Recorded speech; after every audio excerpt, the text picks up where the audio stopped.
तो हेलो दोस्तों, नमस्कार। एक बार फिर से आपका स्वागत है आपके अपने YouTube चैनल पर। आज हमारे साथ मौजूद है सागर सर, और अभी वर्तमान में ये बीपीएससी टीआरई 2 से 6 to 8 में मैथ्स और साइंस के टीचर हैं। सर से आज जानेंगे कि क्या क्या उन्होंने फॉलो किया, कौन कौन सी बुक्स वगैरह पढ़ी, क्या क्या स्ट्रेटेजी थी, क्योंकि अब 2 से 3 महीने के अंदर आपका टीआरई 4 भी होने वाला। तो प्लीज़ थोड़ा सा गाइड कीजिए। आज सर का काफ़ी मूल्यवान समय मिला है, तो शुरू करते हैं। सबसे पहले मैं 1 मिनट में बताना चाहूँगा क्या क्या एलिजिबिलिटी होती हैं और आप क्या क्या किए होंगे तो आप उसका फॉर्म वगैरह भर पाएंगे और एग्जाम दे पाएंगे। तो एलिजिबिलिटी में बात कर लेते हैं। देखिए, अगर आपने डीएलएड किया है या फिर तो बीएड किया है और सीटेट का आपने पेपर 2 पास किया, याद रखेंगे डीएलएड और बीएड, इसके साथ ग्रेजुएशन में भी आपको पास होना चाहिए। क्यों सर, एम आई राइट? वैसे सब लोग अपने अपना जानते हैं कैटेगरीज वाइज, लेकिन अदर स्टेट से यदि आप आते हैं तो सीटेट में आपके 90 मार्क्स होने ही चाहिए मिनिमम।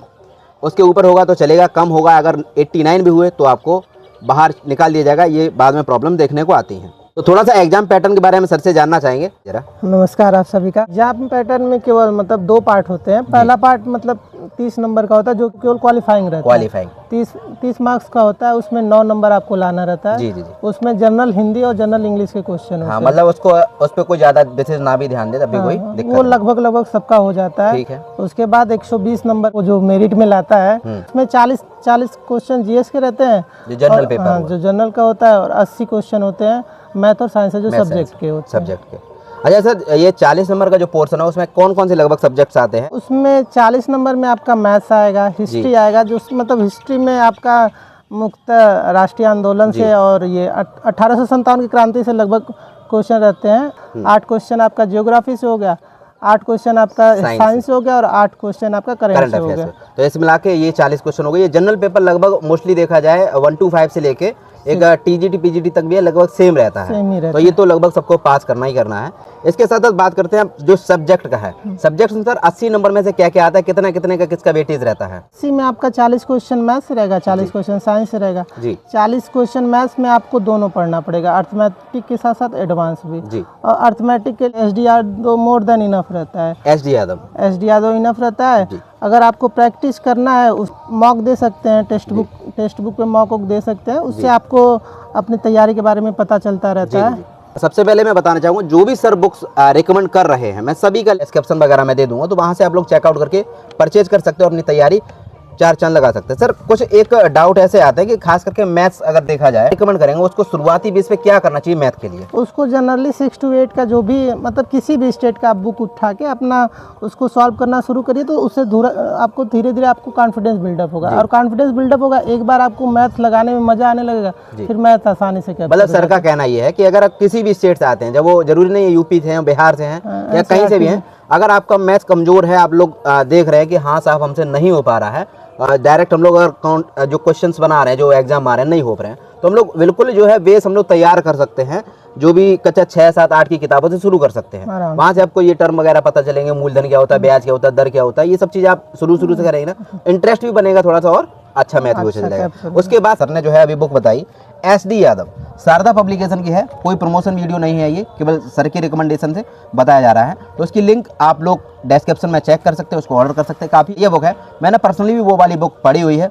टाइप वाइज क्वेश्चन दे रखे हैं, यदि आप लोग देख सकते हैं तो प्ले स्टोर से भी उसका ऐप मिल जाएगा। SD यादव सर्च करेंगे तो वो आप डाउनलोड करके ऑफलाइन देख सकते हैं।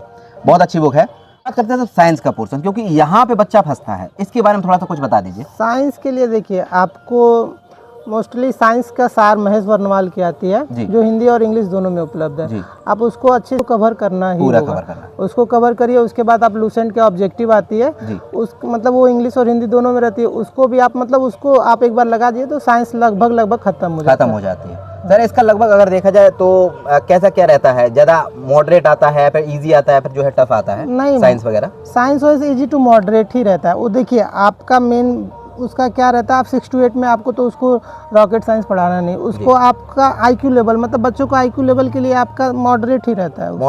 मतलब कोई ज्यादा हाई फाई रॉकेट साइंस पढ़ने की जरूरत नहीं है। अगर जितना सर ने बताया, जैसे कि महेश कुमार बर्णवाल जो सर ने सजेस्ट की है, और लगभग आज के टाइम स्टूडेंट्स हैं वो सारे लोग महेश कुमार बर्णवाल ही रिकमेंड करते हैं, क्योंकि उसमें NCERT दे रखा हो, जिसे आप कंसीडर कर सकते हो। उसकी भी लिंक आपको डिस्क्रिप्शन में मिल जाएगी। हालांकि आपके मार्केट में भी कहीं से भी आप ऑफलाइन भी परचेज कर सकते हैं। सर एक व्यक्ति है हमारे, वो सर पूछ रहे हैं कि सर हमने बीटेक किया है, इसके साथ साथ DLED किया है और सीटेट का पेपर 2, तो क्या सर मैं एलिजिबल हूँ एग्जाम देने के लिए? एलिजिबल है टोटल। आपको मैथ साइंस से मतलब किसी भी आप ग्रेजुएट हैं और आपका सब्जेक्ट अगर ग्रेजुएशन में मैथ और साइंस रहा है हम सब एलिजिबल है जी। अच्छा, जैसे कि ऐसा भी है, जैसे कि जो व्यक्ति बीएससी वगैरह करता है उसमें मैथ को छोड़ देता है, फिर जो है मैथ सब्जेक्ट ना हो, मान चलिए पीसीएम है तो उसने एम हटा दिया, फिजिक्स और केमिस्ट्री बता, तब भी वो एलिजिबल है कि नहीं? एलिजिबल है वो। अच्छा, मतलब कोई भी 2 सब्जेक्ट इन पीसीएम में से लगभग होना चाहिए।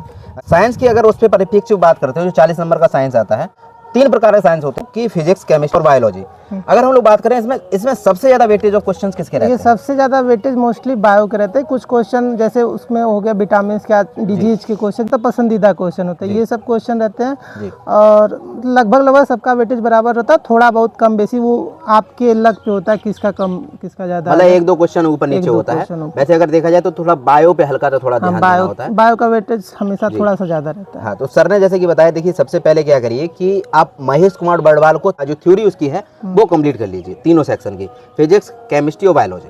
उसके पश्चात में क्वेश्चन ऑब्जेक्टिव वाली एक वस्तुनिष्ठ आप फोटो देख सकते हैं, वस्तुनिष्ठ उसमें क्वेश्चन दे रखे हैं, उनसे प्रैक्टिस कर लीजिए, लगभग क्वेश्चन फंस जाएगा। उसके बाद टेक्स्ट बुक पे मॉक देके अपनी तैयारी कर। इससे ये रहता है ना कि आप उसको एनालिसिस करने के लिए बहुत मतलब वो आपको बहुत वेटेज पहुंचाता है कि कौन सा पोर्शन आपका वीक है, वो सब कुछ आपको आराम से डिटेल में समझा देता है। और आपको अगर जिससे अभी देखिए प्रैक्टिस करना है, आपको अपने आप को जज करना है, आप यूज से भी कर सकते हैं, जिससे आपको इजी पड़े, जो आपको मतलब कंफर्ट लगे उससे करिए। जी, एक भारतीय राष्ट्रीय आंदोलन हो गया और इसके साथ ज्योग्राफी और करंट के बारे में थोड़ा सा बता दीजिए सर। देखिए भारतीय राष्ट्रीय आंदोलन का छोटा पार्ट है, लेकिन ये काफ़ी आपको सिलेक्शन में आपको काफ़ी मदद करता है। और मैं आपका पीडीएफ देखा हूँ, जो आपका पीडीएफ भारतीय राष्ट्रीय आंदोलन और हिस्ट्री के लिए मोर देन इनफ है। और उसका अगर मैं प्रमोशन नहीं कर रहा हूँ सर का, अगर आप लोग चाहें तो सर का पीडीएफ देख सकते हैं एक बार।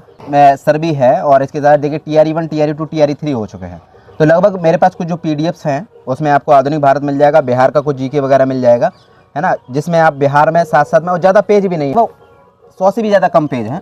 तो आधुनिक भारत हो गया, भारतीय राष्ट्रीय आंदोलन का पूरा सेक्शन हो गया, इसके साथ बिहार का जीके हो गया। ये 3 कुछ चीज़ें ऐसी हैं जहाँ से बिहार से बनने वाले क्वेश्चंस, जो खास करके इंडियन नेशनल मूवमेंट में भी हो गए, बाकी और जो है कांग्रेस के अधिवेशन में वगैरह आते हैं, बिहार के परिप्रेक्ष्य जो इम्पोर्टेंट रहे हैं। इसके साथ जो ज्योग्राफी के भी बहुत सारे क्वेश्चन, जैसे कि ये ज्योग्राफी वाला सेक्शन है सर, 8 में से लगभग देखा जाए 2 से 3 क्वेश्चन मैं देखता हूँ कि बिहार के ही उससे पूछ लिए से, मतलब जो भी क्वेश्चन आपका जीएस आएगा नॉर्मली बिहार से रिलेटेड ही होता है। अरे सर पीडीएफ बहुत अच्छी है, उसको आप लोग देखिए और जरूर उसको एक बार ट्राई करिए। तो कोई भी व्यक्ति यदि लेना चाहता है, खास करके ये तीनों सब्जेक्ट मतलब अच्छा खासा रहेगा, और ऐसा नहीं है कि हाँ फंसेगा नहीं, ये मैं गारंटी लेता हूँ। 8 नंबर में से 5+ नंबर आप करके आएंगे भारतीय राष्ट्रीय आंदोलन में, और इसके ज़्यादा ज्योग्राफी के भी क्वेश्चन करके आएंगे। तो किसी भी व्यक्ति को अगर वो चाहिए, किसी को भी चाहिए, ये जो नंबर यूपीआई आ रहा है मेरा, किसी भी यूपीआई ऐप से इस पर ट्रांजेक्शन कर सकते हैं, ओनली 29 रुपये, जिसमें आपको 3 पीडीएफ मिलेंगे और उनको आप 10 से 15 दिन में ख़त्म कर सकते हैं, और अपना नंबर 16 में से मिनिमम बता रहा हूँ 12 नंबर अपना कन्फर्म कर सकते हैं। तो जिस किसी भी चाहिए हो, ये नंबर है यूपीआई, इस पर आप ट्रांजेक्शन कर सकते हैं 29 रुपये का, और इसी नंबर पर व्हाट्सएप पर जो है आप लोग सेंड कर सकते हैं स्क्रीनशॉट पेमेंट का, मैं तुरंत ही आपके पास सेंड कर दूंगा। कॉलिंग मत करिए, क्योंकि ये वाला नंबर मेरा घर रहता है, यहाँ पे केवल मैं इस नंबर से व्हाट्सएप चलाता हूँ अपने दूसरे वाले। तो सर अच्छा, करंट अफेयर्स का भी एक अलग रोल है, अगर देखा जाए कम है, लेकिन आप अगर ऐसे तैयार करने में 1 से 1.5 महीने में तैयार हो जाएगा करंट अफेयर्स। मुझे खुद याद है उस टाइम पे जब जो TRE1 हुआ था, लगभग 15-16 क्वेश्चन आए थे, मैं खुद पढ़ता था उस टाइम पे, 13 क्वेश्चन ठीक थे मेरे। ठीक है, तो ये सब क्या आप रिकमेंड करना चाहिए करंट अफेयर्स के लिए? बच्चों क्या पढ़ना चाहिए? करंट के लिए स्पीडी इनफ है। अगर कोई बच्चा अगर बहुत ज्यादा मतलब करंट से थोड़ा डरा हुआ है तो एडुटेरिया भी देख सकते हैं। एडुटेरिया या फिर स्पीडी, इन दोनों में से कोई भी है। तो ये कुछ चीजें थी, और भी फिर भी कोई डाउट अगर बच जाता है दोस्तों आपका, तो जरूर बताइएगा कमेंट बॉक्स में। सागर सर ने अपना अमूल्य समय दिया, इसके लिए हम लोग धन्यवाद बोलना चाहेंगे।